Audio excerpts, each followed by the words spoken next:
네, 안녕하세요. 샤이 인문학러입니다. 오늘은 아, 제 꿈에 대해서 얘기를 해볼까 해요. 지금 보시는 영상은 링컨 터널이고요. 뉴욕과 뉴저지를 잇는 두 개 터널 중에 하나고요. 언제나 트래픽이 항상 꽉꽉 차 있는 네, 뉴욕 뉴저지 사이에는 항상 트래픽 있는 도로들밖에 없는 것 같아요. 영상이 좀 답답할 수도 있을 것 같아요. 제 꿈에 대해서 얘기를 해보려고 하는데, 아, 네, 나이가 40 후반임에도 불구하고, 아직도 하고 싶은 게 너무 많은 것 같아요.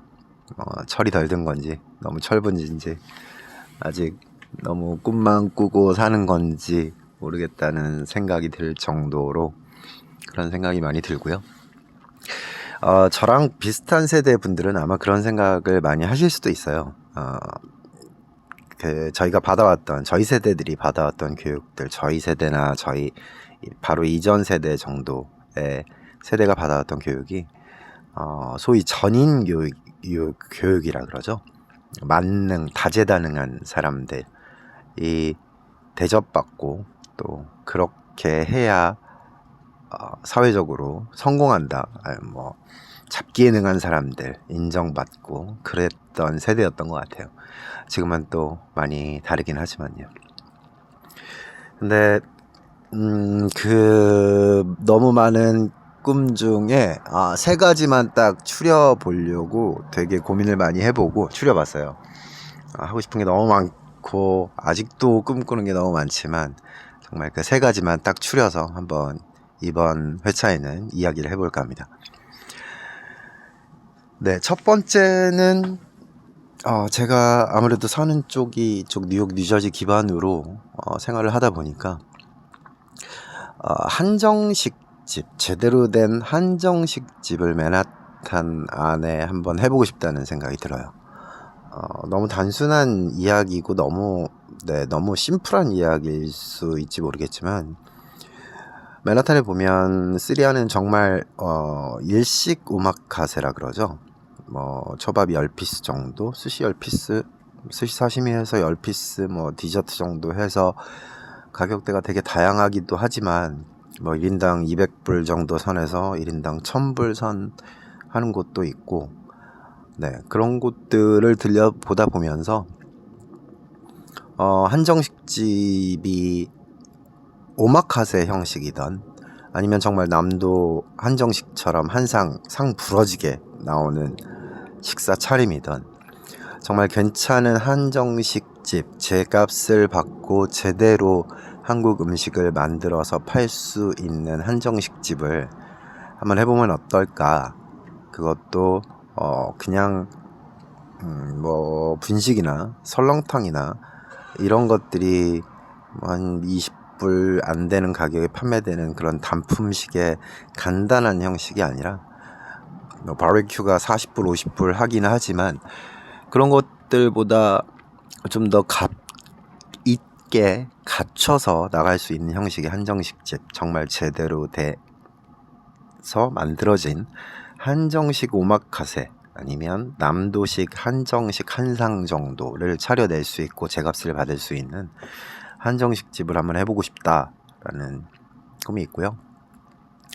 아무래도 뭐 간단한 오마카세, 한국식이 아닌 일식 같은 오마카세나 다른 코스 요리들보다는 훨씬 더 메리트 있게, 값어치 있게 한국 음식을 소개할 수 있는 식당이 될 수 있지 않을까, 그런 생각으로 꿈을 꾸고 있고요.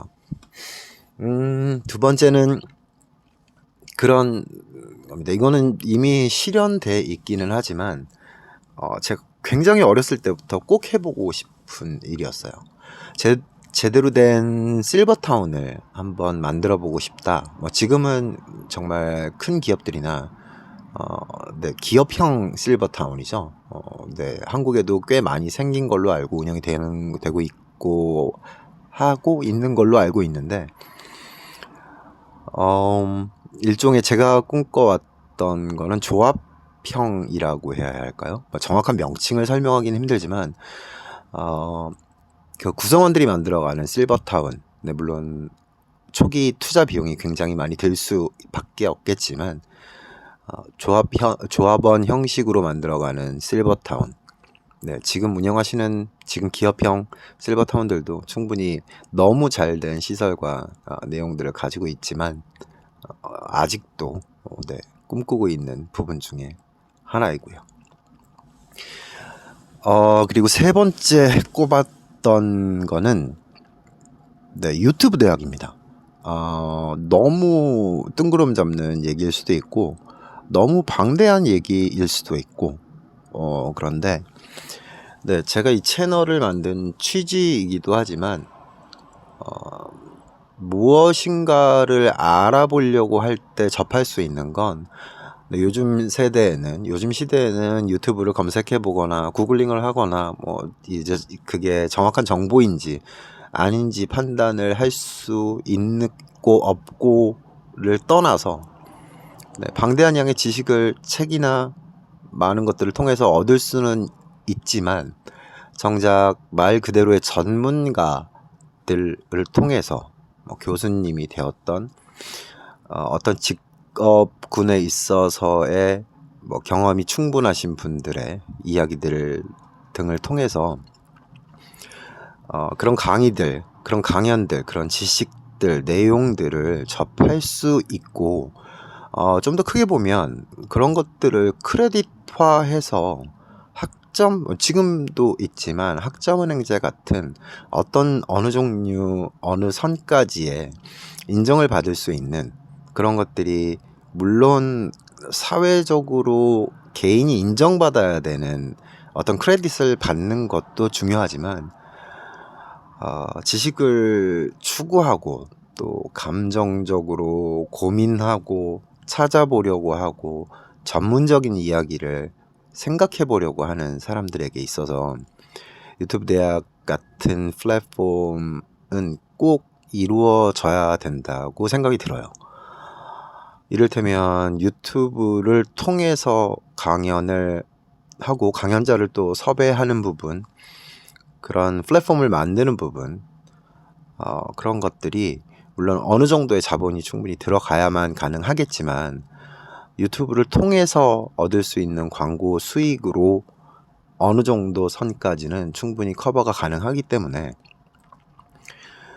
이를테면 비영리 단체, 물론 영리 단체라 하더라도 어느 정도 선까지의 네, 프리 크레딧 같은 개념의 유튜브 대학을 만들 수 있지 않을까.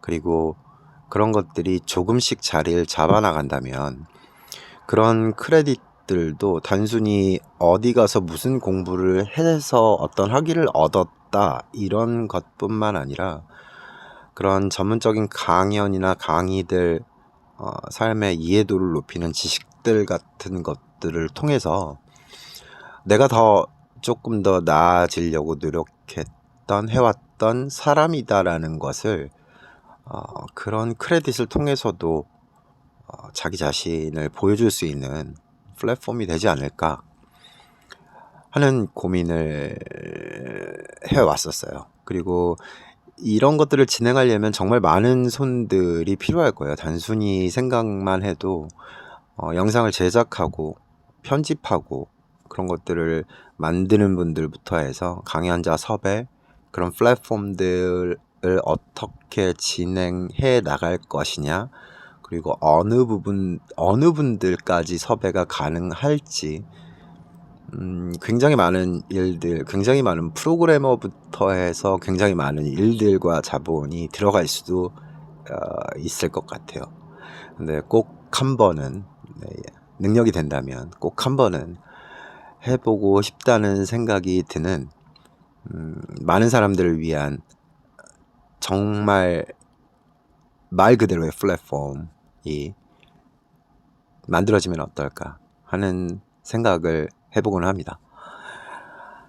너무 많은 것들 중에 세 가지만 추려봤는데 네, 이 내용들은 말 그대로 그냥 프리 소스 같은 오픈 소스 같은 개념이라고 생각하시고 어느 분이라도 사용하셔도 좋습니다. 업그레이드해서 훨씬 더 발전시켜서 쓰실 수 있으면 더 좋을 것 같고요. 네, 오늘은 그냥 간단하게 꿈에 대해서 얘기해 봤고요. 다음에 또 만나 뵙도록 하겠습니다. 이상 샤이 인문학녀였습니다. 또 뵙겠습니다.